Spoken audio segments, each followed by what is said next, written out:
Hare Krishna, Krishna Krishna, Hare Hare, Hare Rama, Rama Rama, Hare Hare. Hare Krishna, Krishna Krishna, Hare Hare, Hare Rama, Rama Rama. विषय सूची अध्याय 1 मानव योनि अथवा पशु योनि का चयन। अध्याय 2 सुख के लिए कठिन संघर्ष। अध्याय 3 शांतिमय समाज की ओर। अध्याय 4 कृष्ण को यथारूप जानना। अध्याय 5 कृष्ण की शक्तियों का ज्ञान। अध्याय 6 कृष्ण भावनामृत को अपनाना।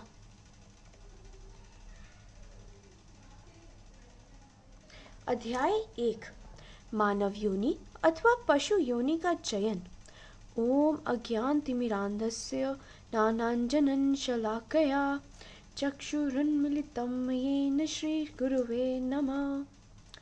अज्ञान रूपी घोर अंधकार से अंधे हुए मेरे नेत्रों को जिन्होंने ज्ञान के अंजन रूपी शलाका से खोल दिया है, उन गुरुदेव को मैं सादर नमस्कार करता हूँ। उक्त श्लोक से गुरु को नमस्कार करना एक प्रथा है जो अपने शिष्यों को दिव्य ज्ञान का प्रकाश देते हैं। वैदिक पद्धति में शोध कार्य की आवश्यकता नहीं है। सांसारिक विद्वता में हमें किसी शोध कार्य की आवश्यकता नहीं है। सांसारिक विद्वता में हमें किसी शोध कार्य के द्वारा अपने शैक्षणिक ज्ञान का प्रमाण देना पड़ता है, किंतु वैदिक पद्धति इससे भिन्न है। वैदिक पद्धति में शोध कार्य पहले ही कर लिया गया है। वह ज्ञान परिपूर्ण है और उसे गुरु शिष्य परंपरा के द्वारा गुरु अपने शिष्य को केवल हस्तांतरित करते हैं। शोध कार्य का प्रश्न ही नहीं उठता, क्योंकि जिन साधनों या उपकरणों से शोध कार्य किया जाता है वे कुंठित तथा अपूर्ण है। अपने वर्तमान भौतिक अस्तित्व में हम प्रकृति के उन नियमों से बंधे हुए हैं। सभी बद्ध जीव अपनी इंद्रियों की अपूर्णता के कारण 4 दोषों के समान हैं।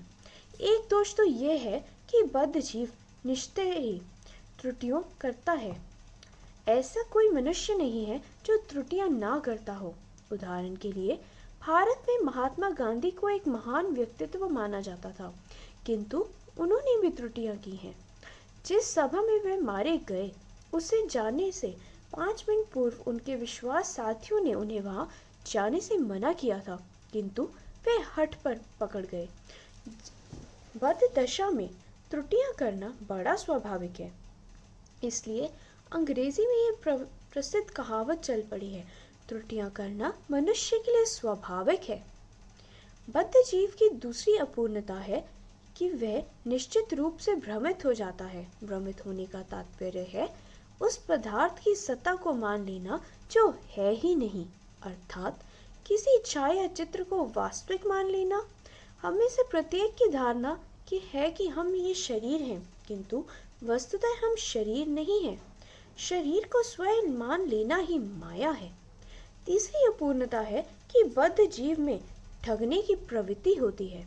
हम किसी दुकानदार को प्राय ये कहते हुए सुनते हैं, चूंकि आप मेरे मित्र हैं मैं आपसे कोई लाभ नहीं लूंगा, किंतु वस्तुतः हम जानते हैं कि वह कम से कम 50% मुनाफा ले रहा है। ठगने की इस प्रवृत्ति के कितने ही उदाहरण हैं। कितने ही ऐसे अध्यापकों के उदाहरण भी हैं जो वास्तव में तो कुछ जानते नहीं, किंतु अपने सिद्धांतों को संभवतः अथवा ऐसा हो सकता है जैसे वाक्यों से प्रतिपादित करते हैं, जबकि वास्तव में वे अपने छात्रों को केवल ठग रहे होते हैं। चौथी अपूर्णता यह है कि जीव इंद्रियां पूर्ण नहीं है। हमारी दृष्टि इतनी सीमित है कि हम ना तो बहुत दूर देख सकते हैं, ना ही बहुत पास। हमारे नेत्र कुछ विशेष दशाओं में ही देख पाते हैं, इसलिए ये समझ जाते हैं कि हमारी दृष्टि सीमित है। इसी प्रकार अन्य सब इंद्रियां भी सीमित हैं। असीमित को इन अपूर्ण और सीमित इंद्रियों से नहीं समझा जा सकता। निष्कर्ष ये है कि वैदिक पद्धति हमें परम सत्य को जानने के लिए अपनी वर्तमान इंद्रियों का उपयोग करने के लिए प्रोत्साहित नहीं करती, क्योंकि वे कई तरह से बद्ध हैं। यदि हमें ज्ञान प्राप्त करना है तो वह निश्चय ही एक उच्चतर स्रोत से प्राप्त होना चाहिए, जो उक्त 4 अपूर्णताओं से आबद्ध नहीं हो। वह स्रोत है कृष्ण। वे भागवत गीता के सर्वोच्च अधिकारी हैं और वे अनेक ऋषि मुनियों के द्वारा पूर्ण ज्ञान के अधिकारी के रूप में स्वीकारे गए हैं। जो लोग वैदिक साहित्य के गंभीर अध्येता हैं, वे प्रमाण को स्वीकार करते हैं। उदाहरण के लिए, भागवत गीता विद्वानों का प्रस्तुतिकरण नहीं है जो बहुत शोध कार्य के बाद सामने आया हो। वह तो पूर्ण ज्ञान है जो भगवान कृष्ण ने कुरुक्षेत्र के अर्जुन को सिखाया था। और गीता में हमें यह पता चलता है कि पूर्व युगों में श्री कृष्ण ने यह ज्ञान सूर्यदेव विवस्वान को दिया था और अनादिकाल में गुरु शिष्य परंपरा से यह ज्ञान विवस्वान से लेकर आगामी पीढ़ियों को दिया जा रहा है। इमं विवस्वते यो प्रोक्तवान अहम अव्ययम विवस्वान्मये प्राह मनुरी ऋक्ष वाक्य प्रवृत्तम। भगवान ने कहा, मैंने इस अविनाशी योग का उपदेश सूर्यदेव विवस्वान को दिया था। विवस्वान ने इसकी शिक्षा मानव जाति के पिता मनु को तथा मनु ने फिर इक्ष्वाकु को दी थी। यदि हम गीता का अध्ययन आधुनिक शिक्षा से या अपने मस्तिष्क की कल्पनाओं के अनुसार करने लगे तो निश्चित ही हम त्रुटि करेंगे। भगवत गीता को इस प्रकार से समझ पाना संभव ही नहीं है। इसलिए सावधानी पूर्वक अर्जुन के पद चिन्हों का अनुसरण करना आवश्यक है। पूर्व युगों में मन गढ़ंत व्याख्याओं और कोपल कल्पनाओं के कारण गीता का वास्तविक तात्पर्य लुप्त हो गया है। इसलिए श्री कृष्ण ने अर्जुन को उपदेश देकर उन्हें पुनः स्थापित किया। एवं परंपरा प्राप्तिमं राजश्रेया विदु स कालेने ह महता योगो नष्ट परतम स एवाय मया तेद योग प्रोक्त पुरातन भक्तोसी में सखा चेती रहस्य होत रदतुदम। हे परमपद अर्जुन, यह परम विज्ञान इस प्रकार गुरु शिष्य परंपरा के द्वारा प्राप्त हुआ और राज ऋषियों से इस विधि से उसे जाना, परंतु कालक्रम से वह परंपरा खंडित हो गई है, जिससे वह ज्ञान अपने यथार्थ रूप से लुप्त प्राय हो गया है। परमेश्वर से हमारे संबंध का वही प्राचीन विज्ञान आज मैंने तुमसे कहा है, क्योंकि तुम मेरे भक्त हो और सखा हो, अतएव तुम इस विज्ञान के दिव्य रहस्य को समझ सकते हो। अतः स्पष्ट है कि जो व्यक्ति अर्जुन का अनुगमन करते हुए भक्ति भाव से श्री कृष्ण और अग्रसर होता है, वही भागवत गीता और अन्य समस्त वैदिक साहित्यों का तात्पर्य समझ सकता है।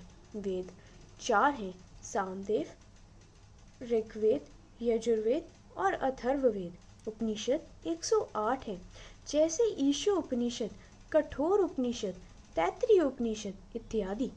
वैदिक साहित्य में वेदांत सूत्र, श्रीमद् भागवतम और भागवत गीता भी सम्मिलित है। ये साहित्य किसी विशेष मानव समुदाय के लिए नहीं, अपितु समस्त मानव समाज के लिए है।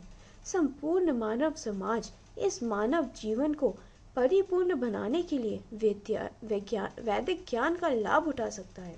जैसे पहले बताया जा चुका है, मानव जीवन इंद्रिय तृप्ति के लिए नहीं है, अपितु इसका लक्ष्य श्री भगवान, ब्रह्मांड और स्वयं को जानना है।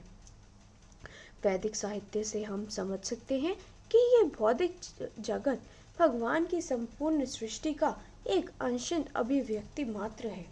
श्री भगवान की सृष्टि के बृहत्तर अंश का दर्शन वैकुंठ के आध्यात्मिक जगत में होता है। इस भौतिक प्रकृति के परे एक श्रेष्ठ आध्यात्मिक प्रकृति है, जैसा कि श्री कृष्ण भागवत में कहते हैं, भूमि रापो नल वायु ख मनो बुधिर्व च अहंकार इति में भिना प्रकृति रष्टदा अपेर मित्य सत्वन्य प्रकृति विद्धि में पराम जीव भूता महाबाहो ययदाधार्यते जगत। पृथ्वी, जल, अग्नि, वायु, आकाश, मन, बुद्धि और अहंकार मेरी भिन्न भौतिक शक्तियों के 8 रूप हैं। यह महाबाहु अर्जुन, इस जड़ प्रकृति के अतिरिक्त मेरी एक परा चेतना प्रकृति भी है, जो वे सब जीव हैं जो भौतिक अपरा प्रकृति से संघर्ष कर रहे हैं तथा ब्रह्मांड को बनाए रख रहे हैं। इस सृष्टि में अनेक भौतिक ब्रह्मांड गुच्छे के रूप में विद्यमान हैं और ये सब मिलकर इस भौतिक सृष्टि का निर्माण करते हैं।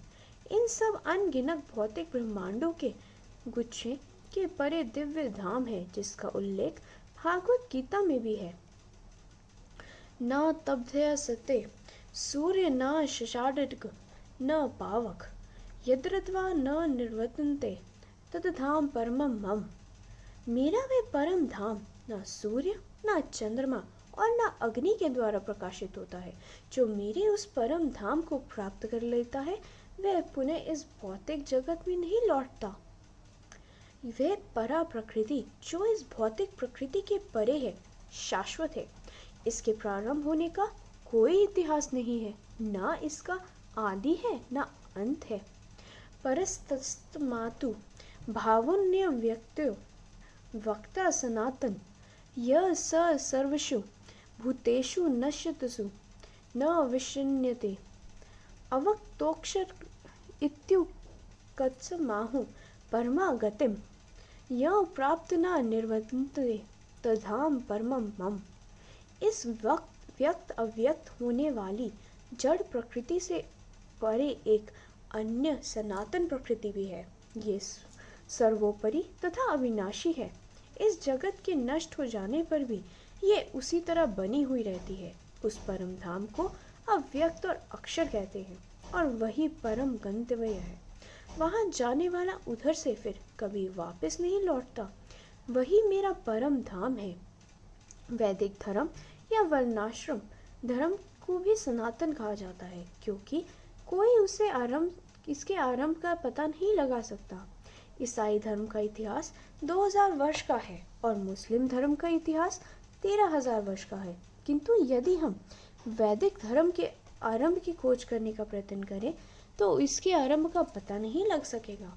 वर्णाश्रम धर्म मानव प्राणी का सनातन धर्म माना जाता है। हम प्राय कहते हैं कि भगवान ने इस भौतिक जगत का निर्माण किया और इसका अर्थ ये है कि श्री भगवान इस जगत के पूर्व विद्यमान थे। चूंकि भगवान इस भौतिक जगत के प्राकट्य से पूर्व विद्यमान थे, अतः वे इस सृष्टि पर आश्रित नहीं है। यदि भगवान इस भौतिक जगत के नियमों से आबद्ध होते तो वे इस जगत का निर्माण कैसे कर पाते। भगवान अपनी सृष्टि से अभिन्न है और साथ ही साथ इससे पृथक पूर्ण रूप से विद्यमान भी है। ये भागवत गीता में कहा गया है। मया तत्मदि सर्व जगत व्यक्त मूर्तिना मतस्थानी सर्वभूतानि न जहाँ तेषवस्थित न च मतस्थानि भूतानि पश्य मे योगमैश्रवम् भूतभूतृन् च भूतसतो ममात्मा भूतभावन। अपने दिव्य रूप में मैं इस संपूर्ण सृष्टि में व्याप्त हूँ। सभी चराचर प्राणी मुझ में स्थित हैं, पर मैं उनमें नहीं हूँ, और इतना होने पर भी ये सृष्टि मुझ में स्थित नहीं है। मेरी इस यौगिक ऐश्वर्य को देखो। यद्यपि मैं समस्त भूत प्राणियों का पालन करता हूँ और सर्वव्यापक हूँ, तथापि मैं ही सृष्टि का एकमात्र स्रोत हूँ। वास्तव में हम सब आत्मा है और हमारा लक्ष्य आध्यात्मिक आकाश में श्री भगवान के संग रहना है, जहाँ असंख्य दिव्य ग्रह हैं और असंख्य दिव्य जीव हैं। किंतु जो लोग उस आध्यात्मिक जगत में रहने के योग्य नहीं हैं, वे इस भौतिक जगत में भेज दिए जाते हैं। यह विचार मिल्टन ने पैराडाइज लॉस्ट में व्यक्त किया है। यद्यपि हम आत्मा हैं, किंतु हमने स्वेच्छा से इस भौतिक शरीर को स्वीकार किया है और इसे स्वीकार करने के फलस्वरूप इस भौतिक प्रकृति के त्रिविध दुखों को भी स्वीकार कर लिया है। इस हमने कब और कैसे स्वीकार किया, ठीक नहीं पता लगाया जा सकता। जीवात्मा ने सब प्रथम कब ये भौतिक शरीर स्वीकार करना प्रारंभ किया, इसका इतिहास कोई नहीं पता लगा सकता।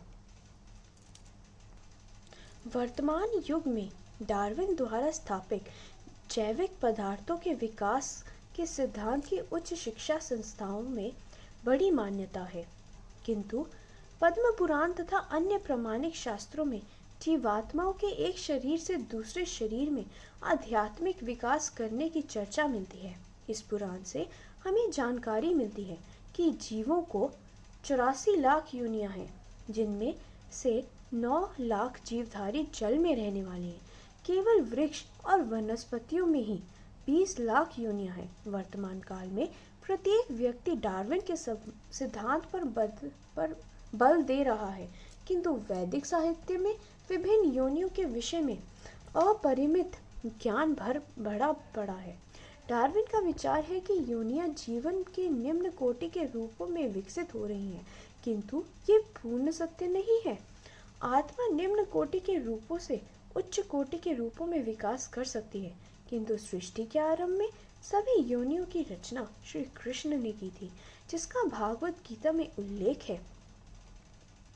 सर्वभूतानि कौन्तेय प्रकृति यान्ति मामिकाम कल्पक्षय पुनस्तानि कल्पादो विसृजमयम् प्रकृति स्वयंभ्यष्ट विसृजामि पुनः पुनः भूतग्रामी मिमं कृत सन्मवंशम प्रकृति वर्षात। हे कुंती पुत्र, कल्प का अंत होने पर संपूर्ण भौतिक सृष्टि मेरी प्रकृति में लय हो जाती है और नए कल्प के आरंभ में अपनी शक्ति द्वारा मैं फिर उसकी सृष्टि में मेरी अधीन हो जाती है। मेरी इच्छा से हो यह बराबर प्रकट होता है और मेरी ही इच्छा से अंत में इसका नाश हो जाता है। ये सभी जीव शरीर तथा मन से संबंधित दुखों समेत त्रिविध दुखों के अधीन हैं। पशु ये समझ नहीं सकते कि वे दुख भोग रहे हैं, किंतु मनुष्य ये समझ सकते हैं। जो व्यक्ति यह नहीं जानता कि वे दुख भोग रहा है, पशु चेतना में है। जिन पशुओं का वध होने वाला होता है, वे यदि एक बाढ़ के पीछे खड़े हों तो भी वे नहीं समझते कि अगले ही क्षण उनका वध होने वाला है, किंतु मनुष्य ये समझ सकते हैं।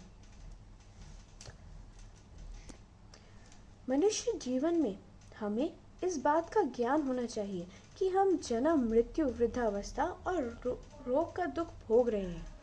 हमें इसकी जिज्ञासा होनी चाहिए कि इन दुखों से कैसे बचा जा सकता है।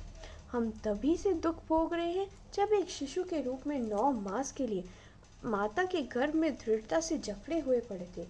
जन्म के बाद दुख का अंत नहीं होता। यद्यपि माँ अपने बच्चे की बहुत देखभाल करती है, फिर भी बच्चा रोता है। ऐसा क्यों है? ऐसा इसलिए होता है कि बच्चे का कोई कष्ट होता है, या तो उसे कोई कीड़ा काट रहा होता है, या उसके पेट में दर्द होता है, या कोई अन्य व्याधि सता रही होती है। कुछ भी हो, दुख चलता रहता है। बच्चे को तब भी कष्ट होता है जब उसे पाठशाला जाने के लिए बाध्य किया जाता है और वह वहाँ जाना नहीं चाहता। बच्चा पढ़ना नहीं चाहता, किंतु फिर भी अध्यापक उसे पढ़ने लिखने का काम देते हैं। यदि हम सावधानी से अपने जीवन का विश्लेषण करें तो हमें पता लगेगा कि वह दुखों से भरा हुआ है। साधारणतया बद्ध जीव अधिक बुद्धिमान नहीं होते और इसलिए वे कभी यह पूछने की चेष्टा किए बिना कि वे क्यों दुखी हैं, दुख भोगते चले जाते हैं। किंतु हमें जानना चाहिए कि संसार में दुख तो है ही, और यदि इसके निवारण का कोई उपाय है तो हमें उसका लाभ उठाना चाहिए। महर्षि ऋषभदेव ने अपने पुत्र को इस प्रकार उपदेश दिया था। मेरे प्रिय पुत्रों, इस मानव जीवन में तुमने ये सुंदर शरीर प्राप्त किए हैं। अब तुम्हें जानना चाहिए कि इनका लक्ष्य शुकर कुकर के शरीरों की भांति इंद्रिय तृप्ति के निमित्त नहीं है, अपितु आत्म साक्षात्कार के लिए है। निश्चित ही ऋषभदेव का कहने का मतलब यह है कि इंद्रिय तृप्ति का जीवन शुक्रों जैसे मन भक्षी प्राणियों के लिए है, और चूंकि अब हम लोग उच्चतर जीवन स्तर पर हैं, हमें निम्नतर जीवन स्तर के प्राणियों का अनुकरण करने का प्रयास नहीं करना चाहिए। अभी हाल ही में न्यूयॉर्क नगर में सेंट्रल पार्क में भ्रमण करते हुए हमें यह देखकर आश्चर्य हुआ कि युवा अमेरिकन लड़कों और लड़कियों की एक टोली सुअरों की उपासना में लगी हुई थी। जब हम हरे कृष्ण का कीर्तन कर रहे थे तब वे युवा जन सुअर सुअर सुअर की रट लगा रहे थे। वे वास्तव में सेंट्रल पार्क में सुअरों के साथ चलते हुए और उनको नमस्कार करते हुए उनकी पूजा कर रहे थे। वे वास्तव में एक सुअर को अध्यक्ष बनाना चाहते थे और उन सुअरों से अपने नेतृत्व की अपेक्षा रखते थे। यह स्थिति कहाँ तक पहुँच गई कि सिटल के BN में एक निर्देशन हुआ जिसमें लड़के लड़कियां निर्वस्त्र होकर कीचड़ में धंसे और सुअरों के साथ खेलने लगे। इस प्रकार वे लोग सुअरों के साथ तादात्म्य करके उनकी उपासना कर रहे थे। ये सब उस देश में हो रहा है जहाँ के युवा जनों के पास सुंदर शरीर है और जहाँ प्रचुर धन है और जहाँ अन्य राष्ट्रों की तुलना के युवा जन की तुलना में उनको अधिक सुविधाएं प्राप्त है। इन सुविधाओं को प्राप्त करने का ये फल हुआ कि ये लोग सुअरों की पूजा करने लगे हैं। इस प्रकार की शुक्र पूजा की पूर्व कल्पना बहुत साल पहले कर ली गई थी और श्रीमद् भागवतम में उसका उल्लेख भी है, जिसकी रचना कम से कम 5000 वर्ष पूर्व की गई थी। तात्पर्य ये है कि जीवन की एक सुंदर स्थिति का उपयोग एक सुंदर लक्ष्य के लिए होना चाहिए, न कि निकृष्ट कोटि की उपासनाओं के लिए। वैदिक इतिहासों से हमें पता चलता है कि भारत में अनेक श्रेष्ठ सम्राट और राजऋषि हुए हैं। महाराज ध्रुव, महाराज अम्बरीश और महाराज युधिष्ठिर सभी महान राजा थे, बड़े वैभवशाली थे, किंतु साथ ही महान ऋषि भी थे। इस प्रकार उन्होंने लोगों के लिए उदाहरण प्रस्तुत किया था, जिन्होंने आर्थिक विकास की सारी सुविधाएं और सुखमय जीवन के साथ साथ सुंदर मानव शरीर प्राप्त करने को सुअवसर मिला है। इस सुअवसर का उपयोग इससे भी बेहतर प्राप्त करने के लिए होना चाहिए और ये तपस्या के अभ्यास द्वारा कार्यान्वित हो सकता है। इस समय इन भौतिक शरीरों में स्थित है, किंतु यदि हम कृष्ण भावना की प्रक्रिया अपना लें तो हमारी चेतना विशु हो जाएगी। जन्म से अमेरिकी और यूरोपीय होकर भी जो तरुण अनुयायी स्वेच्छा से कृष्ण भावनामृत का अभ्यास कर रहे हैं, वे इस अभ्यास से अत्यंत प्रसन्न हैं। अब वे अनुभव कर रहे हैं कि प्रवृत्तिकृत जीवन से पशु जीवन और मानव जीवन का अंतर स्पष्ट होता है। यदि हम अपने जीवन को केवल कृष्ण भावनामृत के आधारभूत नियमों का पालन करते हुए पवित्र बनाएं, तो हम शनैः शनैः अपनी आध्यात्मिक स्थिति को प्राप्त करने के स्तर तक उठ जाएंगे, जो संपूर्णतः पवित्र है। कृष्ण भावनामृत के आधारभूत नियम 4 हैं: अवैध यौन संबंधों का परित्याग, मांसाहार का त्याग, मादक द्रव्यों का त्याग और दूध का त्याग। महर्षि ऋषभवेद ने अपने पितरों से कहा था कि एक बार अपना जीवन शुद्ध बना लेने पर उन्हें असीम आनंद की प्राप्ति होगी। हम सभी शांति और आनंद पाने की इच्छा करते हैं, किंतु इस भौतिक जगत में हमें जितना भी शांति और आनंद दिखाई देते हैं वे सीमित हैं। यदि हम केवल अपने जीवन को पवित्र बना लें और आध्यात्मिक जीवन प्राप्त कर लें तो हम असीम शांति और आनंद का अनुभव होगा। आध्यात्मिक जगत का शुष्क या कल्पना मात्र नहीं है, जैसे कि पहले बताया जा चुका है। वहाँ विविधता है। वैकुंठ लोकों में आध्यात्मिक आनंद के लिए अंश का अनुभव नृत्य के आनंद का अनुभव है। वहाँ भी तरुण युवक युवतियाँ हैं। वस्तुतः वहाँ वृद्धावस्था, रोग, मृत्यु और जन्म लेने की पीड़ा जैसी कोई वस्तु नहीं है। यदि हम असीम आनंद, ज्ञान और सनातन जीवन के भागीदार होना चाहते हैं तो सब आध्यात्मिक जगत में हमारे धरोधर रूप में है। तो हमें यह जीवन इंद्रिय तृप्ति के लिए कठिन परिश्रमित करते हुए और स्वर्ग की उपासना करते हुए नष्ट नहीं करना चाहिए। हमें एक ऐसी जीवन पद्धति को स्वीकारना चाहिए जो कृष्ण भावनामृत के विकास के लिए अर्पित हो, और तब हमें असीम सुख और असीम आनंद प्राप्त होगा। यही कृष्ण आंदोलन का सारा तत्व है। हरे कृष्ण।